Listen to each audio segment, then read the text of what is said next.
وما علينا إلا البلاغ المبين. ہماری ذمہ داری تو بس صاف صاف پیغام پہنچا دینا ہے. صدق اللہ العلی العظیم. سچا پیغام سننے کے خواہش مند معزز حضرات و خواتین، السلام علیکم ورحمۃ اللہ وبرکاتہ.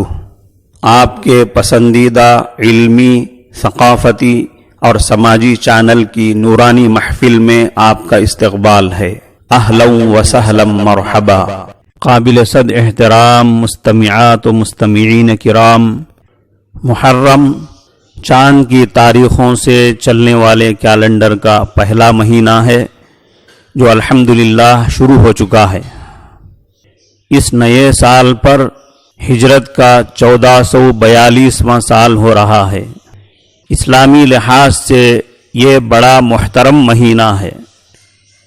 اس مہینے کے تمام تر احترام کے عقیدے کے ساتھ ہمیں یہ سمجھ لینا چاہیے کہ اس ماہ مبارک کی حرمت و فضیلت ہو یا محرم کی 10ویں تاریخ کی خصوصیت و فضیلت، حضرت نبی کریم صلی اللہ علیہ وسلم کے پیارے نواسے حضرت حسین رضی اللہ عنہ کی شہادت کے واقعے سے بہت پہلے محرم کو حاصل ہو چکی ہے، جس کو اس واقعے سے بہت پہلے قرآن و حدیث میں بیان کر دیا گیا ہے.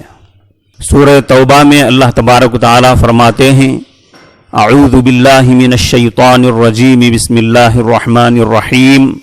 ان عدت الشہور عند اللہ 12 شہرا فی کتاب اللہ یوم خلق السماوات والارض منها 4 حرم. اللہ تعالیٰ کے نزدیک سال کے اندر آنے والے مہینوں کی تعداد 12 ہے. جس دن آسمان و زمین پیدا کیے اسی دن سال کے مہینوں کی تعداد کو مقرر فرما دیا ہے. ان 12 مہینوں میں سے 4 مہینے بڑے محترم ہیں.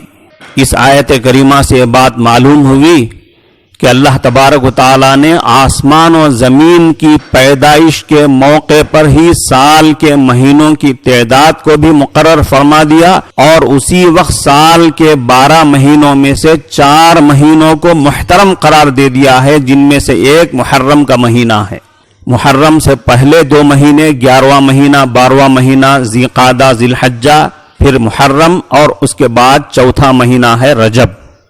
اس آیت کریمہ سے معلوم ہوا کہ محرم کے مہینے کی حرمت و فضیلت اور اس کی خصوصیت سیدنا حضرت حسین رضی اللہ عنہ کی وجہ سے، ان کے شہادت کے واقعے کی وجہ سے نہیں، بلکہ اللہ تبارک و تعالیٰ نے آسمان و زمینوں کی پیدائش کے موقع پر ہی اس کی حرمت و فضیلت کو طے فرما دیا ہے. مگر صحیح علم نہ ہونے کی وجہ سے لوگوں نے یہ سمجھ لیا ہے کہ حضرت حسین رضی اللہ عنہ کی شہادت کے واقعے سے محرم کو یا 10ویں محرم کو یہ فضیلت ملی ہے. اسی لیے بے علم مسلمان 10ویں محرم کو رسول اللہ صلی اللہ علیہ وسلم کے ارشاد کے مطابق عاشورہ نہیں کہتے ہیں، بلکہ شہادت کا دن کہتے ہیں. بتائیے، اس تاریخ کو اللہ کے رسول صلی اللہ علیہ وسلم کی مبارک زبان سے جو نام ملا ہے ہمیں بھی وہی نام کہنا چاہیے یا کوئی دوسرا نام؟ ایک روایت میں فرمایا گیا: افضل الصیام بعد صیام رمضان صیام شہر اللہ المحرم. رمضان کے روزوں کے بعد سب سے زیادہ فضیلت اور زیادہ ثواب والے روزے اللہ کے مہینے محرم کے روزے ہیں. اس میں جہاں محرم کے روزوں کی فضیلت معلوم ہوتی ہے، ماہ محرم کی فضیلت بھی مفہوم ہوتی ہے. اسی وجہ سے حضرت صلی اللہ علیہ وسلم نے اس کو شہر اللہ یعنی اللہ کا مہینہ فرمایا. اس حدیث میں پورے ماہ محرم کے روزوں کی فضیلت بتائی گئی ہے. چاہے کوئی محرم کی 28ویں اور 29ویں تاریخ میں بھی روزہ رکھے، اس کو خاص فضیلت اور اضافی ثواب ملے گا. جب اللہ کے رسول صلی اللہ علیہ وسلم نے پورے ماہ محرم کو محترم مہینہ اور فضیلت والا مہینہ قرار دیا تو مسلمانوں کو چاہیے کہ محرم کے پورے مہینے کا خاص احترام کریں، روزے رکھ کر یا کم از کم گناہوں سے خصوصی طور پر بچتے ہوئے اس کی حرمت و عظمت کے تقاضے پورے کریں۔ مگر افسوس کی بات ہے کہ سنی مسلم سماج میں یعنی سنتی مسلم سماج میں وہ ہو رہا ہے جو سنت کے خلاف ہے، اور غیر سنتی مسلم سماج میں ہو رہا ہے جو اللہ کے رسول صلی اللہ علیہ وسلم کے قول کے بھی خلاف ہے، عمل کے بھی خلاف ہے۔ حضرت صلی اللہ علیہ وسلم کا قول کیا ہے وہ بھی آپ کے سامنے ہے، آپ کا عمل بھی آپ کے سامنے ہے۔ خاص طور پر عاشورہ یعنی محرم کی 10ویں تاریخ کا روزہ۔ روایت سماعت فرمائیں، حضرت عبداللہ ابن عباس رضی اللہ عنہما سے روایت ہے، رسول اللہ صلی اللہ علیہ وسلم مکے سے ہجرت فرما کر جب مدینہ تشریف لائے تو آپ نے یہودیوں کو یوم عاشورہ یعنی محرم کی 10ویں تاریخ کا روزہ رکھتے دیکھا۔ آپ نے ان سے دریافت کیا، تمہاری مذہبی روایات میں یہ کیسا خاص دن ہے اور اس کی کیا خصوصیت ہے اور اس کی کیا اہمیت ہے جو تم روزہ رکھتے ہو؟ ما ھذا اليوم الذی تصومونہ، تو انہوں نے جواب دیا، ھذا یوم عظیم انجى اللہ فیہ موسیٰ وقومہ وغرق فرعون وقومہ فصامہ موسیٰ شکرا فنحن نصومہ۔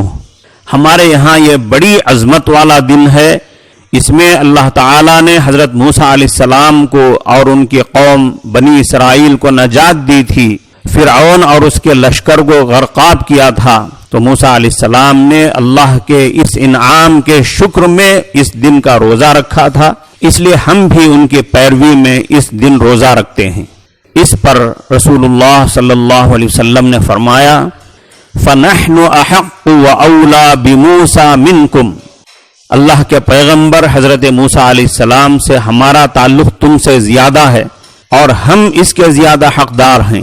پھر رسول اللہ صلی اللہ علیہ وسلم نے خود بھی عاشورہ کا روزہ رکھا اور امت کو بھی اس دن کے روزے کا حکم دیا۔ عاشورہ کے روزے کے متعلق ایک اور روایت سماعت فرمائیں، حضرت ابن عباس رضی اللہ عنہما فرماتے ہیں، ما رأيت النبي صلى الله عليه وسلم يتحرى صيام يوم فضله على غيره إلا هذا اليوم يوم عاشوراء وهذا الشهر يعني شهر رمضان۔ حضرت ابن عباس رضی اللہ عنہما فرماتے ہیں، میں نے نہیں دیکھا کہ حضرت صلی اللہ علیہ وسلم کسی فضیلت والے دن کے روزے کا بہت زیادہ اہتمام اور فکر کرتے ہوں سوائے اس دن یوم عاشورہ کے اور سوائے اس مبارک ماہ رمضان کے۔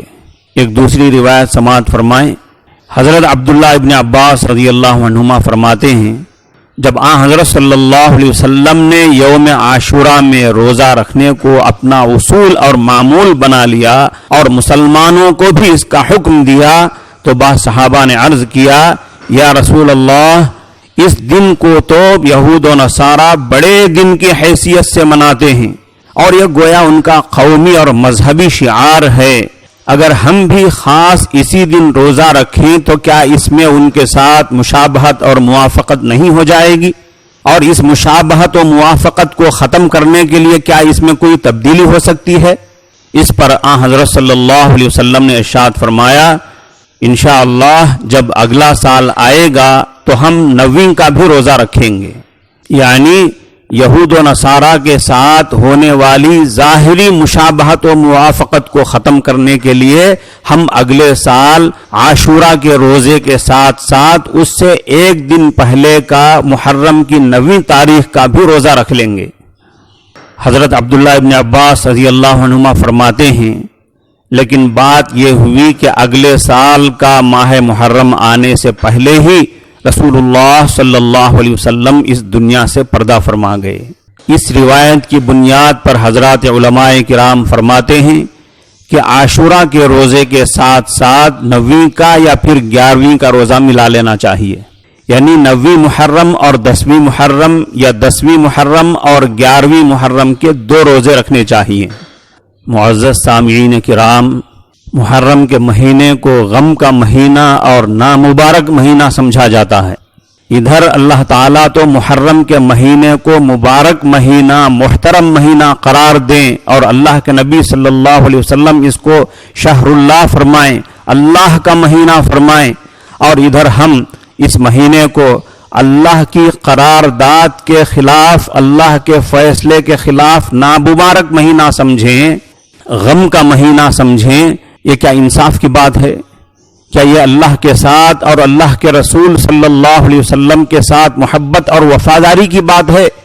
اس مبارک مہینے کے ساتھ لوگوں کی کئی غلط فہمیاں اور کئی غلط عقیدے جڑے ہوئے ہیں، جیسے اس مہینے میں شادی بیاہ نہیں کرنی چاہیے، اگر کسی کی ابھی نئی شادی ہوئی ہو تو دلہا دلہن کو 10 دن تک دور رکھنا چاہیے، عاشورہ سے 5 دن پہلے گوشت، انڈا جیسی چکنی چربدار چیزیں نہیں کھانی چاہیے۔ پتہ نہیں ایسی کتنی باتیں عوام میں پھیلی ہوئی ہیں، اللہ کے رسول صلی اللہ علیہ وسلم نے ایسی ساری باتیں نہیں بتائیں۔ اللہ تبارک و تعالیٰ نے انبیاء کرام کو اور آخر میں حضرت نبی کریم صلی اللہ علیہ وسلم کو اسی لیے دنیا میں بھیجا تاکہ وہ انسانوں کو بتائیں کہ کیا کریں کیا نہ کریں، اللہ کن باتوں سے راضی ہوتے ہیں اور کن باتوں سے ناراض ہوتے ہیں۔ مگر اللہ کے رسول حضرت محمد صلی اللہ علیہ وسلم نے ایسی ساری باتیں نہیں بتائیں جو ماہ محرم کے تعلق سے جاہل عوام میں پھیلی ہوئی ہیں۔ چند خاص وقتوں میں نماز پڑھنا منع ہے، اسی طرح چند خاص تاریخوں میں روزہ رکھنا منع ہے، مگر شادی بیاہ کرنا کسی بھی مہینے میں، کسی بھی دن، کسی بھی وقت منع نہیں۔ آپ جانتے ہیں الدین یسرن، ہمارا دین بہت آسان ہے، ہمارے دین میں ایسی تنگیاں نہیں ہیں جو لوگوں نے پیدا کر لی ہیں۔ جب اللہ کے رسول صلی اللہ علیہ وسلم نے اس ماہ کو شہر اللہ فرمایا، اللہ کا مہینہ بتایا، کتنا مبارک مہینہ ہے، نکاح بھی مبارک کام ہے، سنت ہے، مبارک مہینے میں مبارک کام کرنا اور اچھی بات ہے۔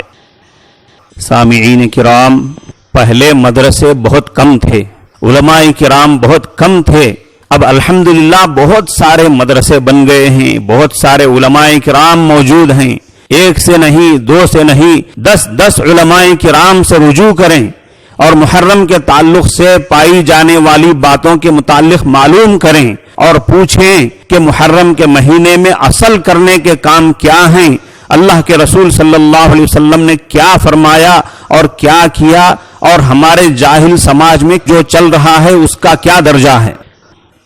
اللہ کے رسول صلی اللہ علیہ وسلم نے جو فرمایا اور جو کیا، بس ہم بھی وہی کریں گے اور اتنا ہی کریں گے۔ جو اللہ کے رسول صلی اللہ علیہ وسلم نے نہیں بتلایا اور جو آپ نے نہیں کیا، ہم نہیں کریں گے۔ معزز سامعات و سامعین، سچا پیغام جنتی نوجوانوں کے سردار حضرت حسین رضی اللہ عنہ کی شہادت سے امت مسلمہ کو سبق لینا چاہیے کہ حق کی سربلندی کے لیے بڑی سے بڑی قربانی دی جا سکتی ہے، لیکن حق کے خلاف سمجھوتا کرنا کسی بھی قیمت پر جائز نہیں۔ اس کے وسیع مفہوم و مطلب کا ایک حصہ یہ بھی ہے کہ دین کی باتوں پر عمل کے لیے اور دین کی بتائی ہوئی سادگی کو اختیار کرنے کے لیے رسم و رواج کو تو قربان کیا جا سکتا ہے، اور رسم و رواج کے دل دادا رشتوں کو تو چھوڑا جا سکتا ہے، مگر رسم و رواج پر عمل کرنے کے لیے دین کو اور دین کی سادگی کو نہیں چھوڑا جا سکتا۔